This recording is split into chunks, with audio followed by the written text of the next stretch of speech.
সমন্বিত প্রস্তুতি, স্বচ্ছতা নিশ্চিতকরণ এবং আন্তর্জাতিক সহযোগিতার মধ্য দিয়ে একটি গ্রহণযোগ্য নির্বাচন আয়োজনের পথে এগোচ্ছে নির্বাচন কমিশন।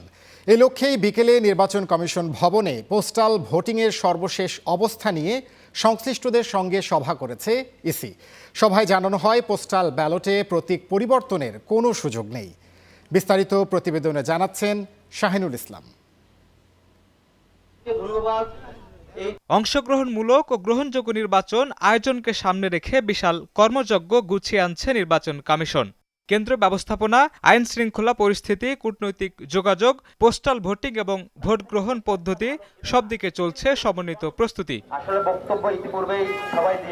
এই প্রস্তুতির অংশ হিসেবে বিকেলে নির্বাচন কমিশন ভবনে পোস্টাল ভোটিংয়ের সর্বশেষ পরিস্থিতি নিয়ে সংশ্লিষ্টদের সঙ্গে সভা করে ইসি। সভায় পোস্টাল ভোটিং কার্যক্রমে বিদ্যমান প্রতিবন্ধকতা, চ্যালেঞ্জ এবং পরবর্তী করণীয় নিয়ে বিস্তারিত আলোচনা করা হয়। বাংলাদেশ ডাক বিভাগের মাধ্যমে সরাসরি রিটার্নিং অফিসারের কাছে যাওয়া, রিটার্নিং অফিসার অ্যাকসেপ্ট করা একটা প্রসেসের মাধ্যমে, তারপরে প্রিজাইডিং অফিসারের কাছে দেওয়া ভোট গণনার জন্য ইলেকশন ডে 4:30টার পর, তারপর রেজাল্ট ডিক্লারেশন।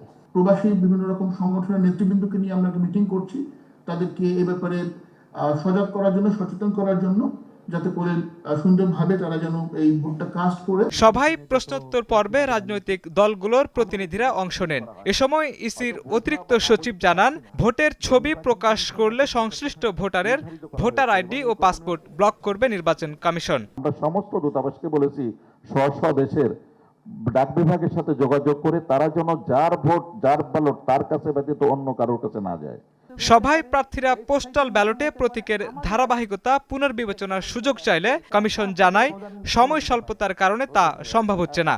হয়তো বোঝা বা না বোঝার বিষয়টা কাজের আউটকামে বা আউটপুটে এটা বোঝা যেতে পারে যে হয়তো এটা না বুঝে করা হয়েছে, কিন্তু ইচ্ছাকৃত কোনো কিছু করা হয়নি, এটা বললাম।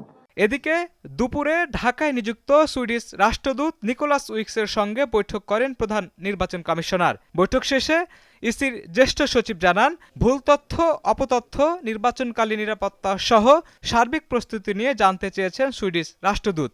পাশাপাশি নির্বাচনী প্রক্রিয়ায় সহযোগিতার আশ্বাস দিয়েছেন তিনি।